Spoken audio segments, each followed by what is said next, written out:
Hi, I'm Emily Parker, and last Tuesday, I found my entire life packed into boxes sitting on my front porch. It's only temporary, my mother-in-law, Margaret, had said, her tone dripping with condescension. Sarah needs a proper home for the baby. But I knew better. This was no temporary arrangement. The boxes were stacked neatly, each one labeled with Margaret's meticulous handwriting. Kitchen, clothes, personal items. 5 years of memories reduced to categories and set outside like yesterday's trash. My hand trembled as I reached for my favorite coffee mug, poorly wrapped in crumpled newspaper.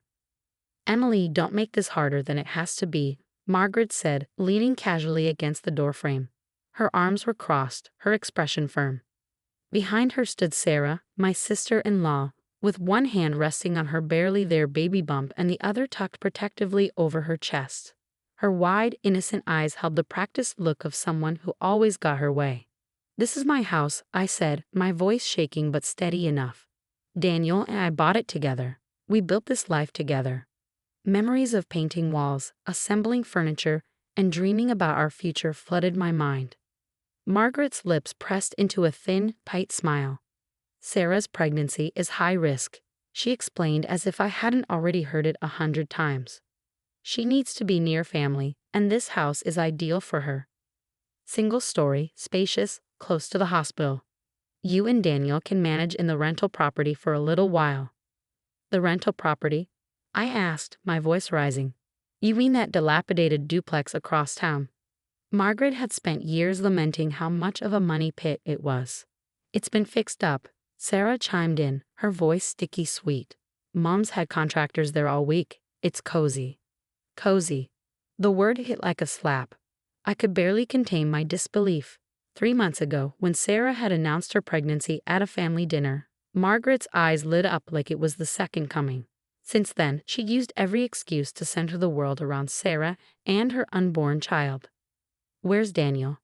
I demanded, peering past them into the house. My house, where movers bustled about, carrying in Sarah's furniture. Through the open door, I saw the coral nursery set she'd been gushing over just last week being hauled upstairs. "He's at work," Margaret replied smoothly, not meeting my eyes. "He agrees this is for the best." "Sarah's condition." "Stop," I cut in, my patience wearing thin. "Sarah's condition is a normal pregnancy. I'm a labor and delivery nurse, Margaret. I know what high risk looks like." Sarah's face clouded briefly before she burst into tears, right on cue. Margaret immediately wrapped her arms around her. "Emily," she hissed. "Do you see what you've done? The doctor said she can't handle stress like this." I pulled out my phone, dialing Daniel's number. Straight to voicemail. Twice.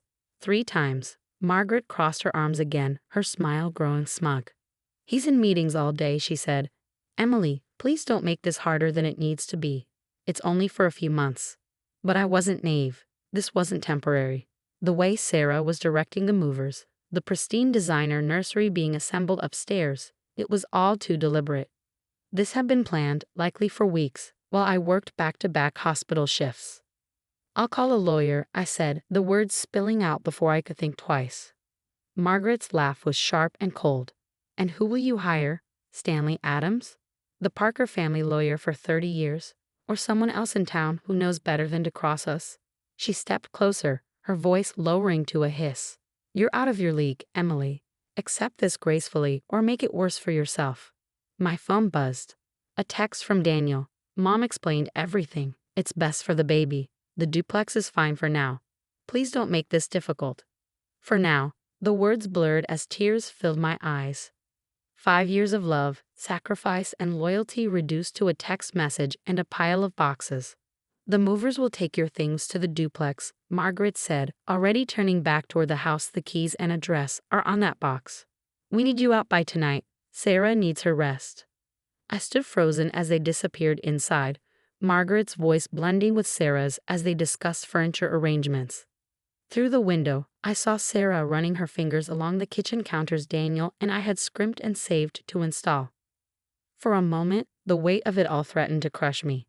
But as I loaded the first box into my car, my wedding ring caught the light, and something inside me shifted. Margaret thought she'd won, but she underestimated me. I wasn't the same timid girl who married into the Parker family 5 years ago. I had my own resources, my own plans, and nothing left to lose. I glanced back at the house, now alive with workers transforming it into Sarah's new sanctuary. Game on, I whispered under my breath, gripping the steering wheel. This wasn't the end. It was just the beginning. The duplex was just as I expected, cramped, dingy, and reeking of mildew. Margaret's so-called fixes consisted of a slapdash paint job and mismatched furniture that looked like it had been scavenged from a garage sale. The wallpaper in the bedroom was peeling, revealing water stains underneath. I sank onto the lumpy couch, scrolling through my phone's photo gallery. Each picture felt like a gut punch. 5 years of memories in that house, now overshadowed by the image of Sarah, undoubtedly repainting my kitchen in the sage green she wouldn't stop talking about. A sharp knock interrupted my thoughts. "Emily, it's Helen from next door." I opened the door to see my colleague from a hospital. Her brow furrowed, concern etched across her face. "I saw you moving in," she said. "Isn't this the Parkers' infamous rental property?" I nodded, inviting her in. Before I could stop myself, the whole story spilled out. Between sobs, I recounted everything. The packed boxes, the eviction, the smug smiles. Helen's expression darkened as she listened. "Emily," she said carefully, "there's something you should know. Sarah was at the hospital yesterday for her checkup. I wasn't supposed to be near the records desk, but I overheard her talking to Dr. Martinez. She's not high risk at all. In fact, the doctor said she's having one of the easiest pregnancies she's seen in years." I froze, my hands clenching into fists. I knew it, but Daniel won't listen. He's completely under their control. Helen hesitated. "There's more. Last week, I overheard Sarah asking about property laws. Specifically, about how long someone needs to live in a house to establish it as their primary residence." The pieces snapped together like a cruel puzzle. This wasn't temporary. Margaret and Sarah weren't just trying to push me out. They were plotting to take my home. Before I could respond, my phone buzzed with a group text from Margaret. "Dinner at our house tonight. Mandatory family meeting to discuss the new living arrangements. Emily, please dress appropriately this time." I considered skipping it, but then I remembered the folder hidden in my office desk. The one Margaret and Sarah didn't find when they packed up my life. "I'll be there," I texted back. That evening, I arrived at the Parker mansion wearing my sharpest black dress and a cold, unyielding smile. Through the window, I saw Sarah curled up in my favorite armchair, the one I brought from my parents' house. Now it sat smugly in Margaret's pristine living room. "Emily, so good of you to join us," Margaret said as she opened the door, her eyes narrowing at my outfit. Inside, Daniel sat stiffly beside Sarah, who was dramatically cradling her barely visible bump. "The duplex is cozy," I said lightly, echoing Sarah's earlier jab. "Though I did have an interesting chat with a housing inspector today." Margaret stiffened. "Housing inspector?" "Yes," I replied, letting the moment stretch. "They're very concerned about the black mold behind the bathroom walls. And the electrical issues. Did you know it's illegal to rent out a property in that condition?" Margaret's composure faltered, her smile freezing in place. "You called the housing authorities?" Daniel asked, his voice tight. "Actually, they called me. Turns out someone filed a complaint months ago, but it was misplaced. Until today, I pulled out my phone, displaying the email.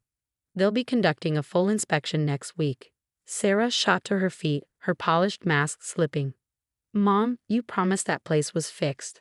I can't have my sister-in-law living in a moldy duplex. Think of how it would look to my blog followers." Ah, her blog.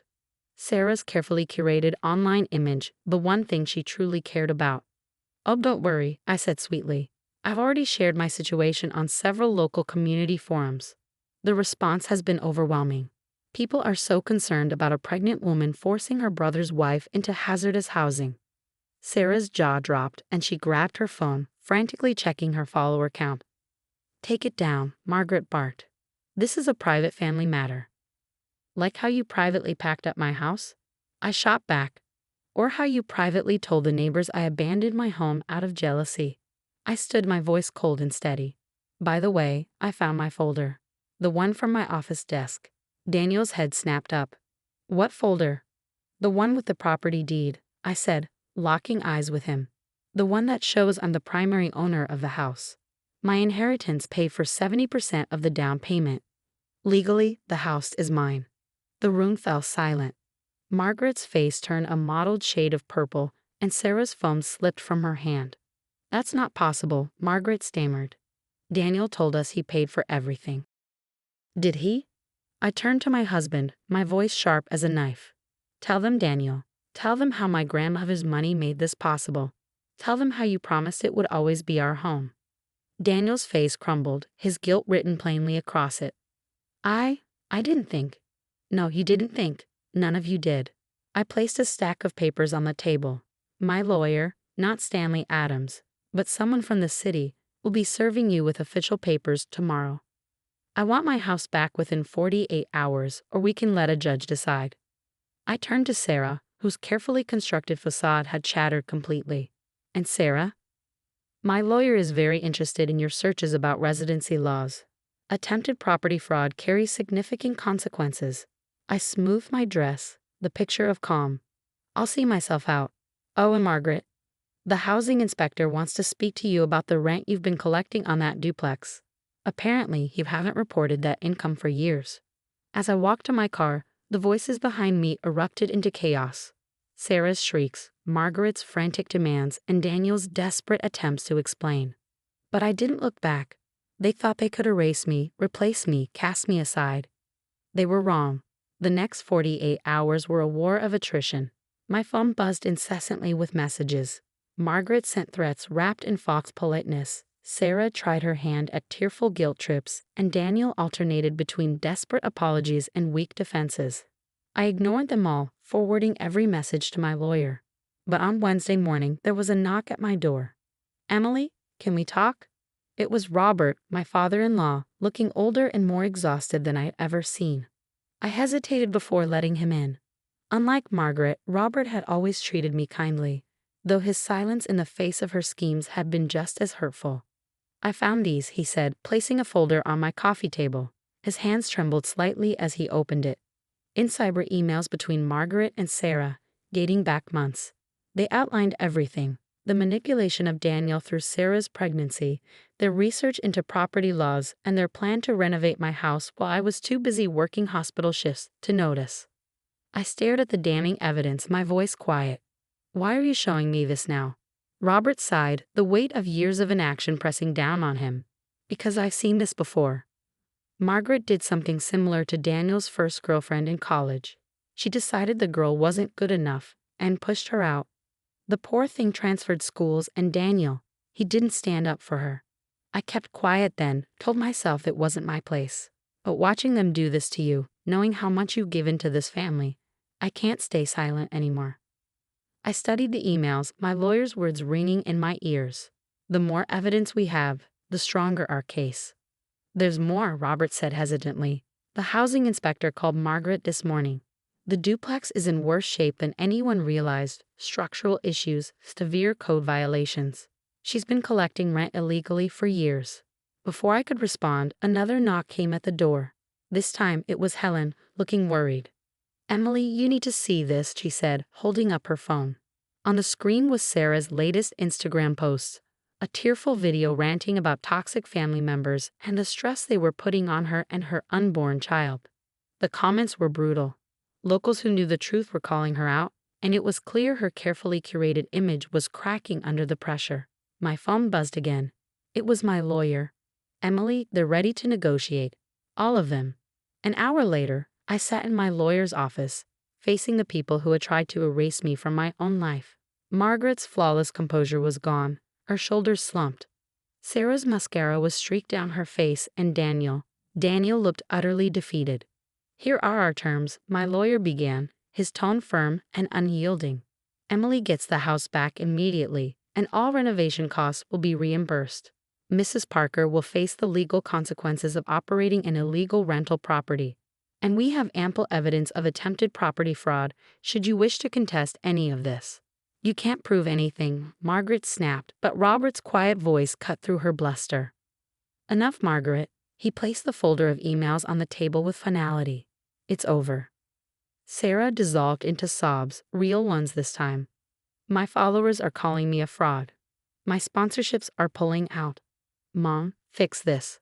But Margaret was staring at the emails, her face pale and drawn. "Robert, how could you?" "How could I?" he replied, his voice trembling with years of suppressed frustration. "How could you? You jeopardized our son's marriage, our grandchild's future, because you couldn't bear to give up control." Daniel finally spoke, his voice hoarse and broken. "Emily, I am so sorry. I should have stood up to them. I should have protected you, our home, our marriage." I looked at him, really looked at him. "Yes, you should have. We can fix this," he pleaded. "Move back home, start over." But my lawyer cut in smoothly. "The house will be returned to Emily's sole ownership, and given the circumstances, she's filing for divorce." The room erupted in protests, but I felt a strange sense of peace wash over me. "Daniel," I said calmly, "you didn't just fail to protect me. You helped them hurt me. That's not something we can come back from." 6 months later, I stood in my fully restored home, finally feeling like it was truly mine again. The walls were painted in colors I loved, my grandmother's furniture was back in place, and the house felt warm and inviting, no longer tainted by their schemes. Sarah had moved out of state, her social media empire in ruins. Margaret and Robert were in marriage counseling after Robert finally found the courage to stand up to her. The illegal duplex had been renovated and turned into affordable housing through a local charity. As for Daniel, he'd sent me a letter last week. He was in therapy, finally confronting the toxic dynamics of his family. A small part of me hoped he'd find happiness, but not with me. I'd learned my worth, and it was far too high to ever settle for less again. The doorbell rang. Helen stood there, holding a casserole dish and grinning. "Ready for your housewarming party?" she asked, pulling me into a hug. I glanced around at the home I had fought so hard to reclaim. "You know what?" I said, smiling. "I am." Sometimes losing everything teaches you exactly what you're capable of. Margaret thought she could erase me, Sarah thought she could replace me, and Daniel thought he could choose them over me. They all learned the hard way what happens when you underestimate someone's strength. Now let me ask you, have you ever had to stand up to family members who tried to control your life? How did you find the strength to fight back? Share your story in the comments below.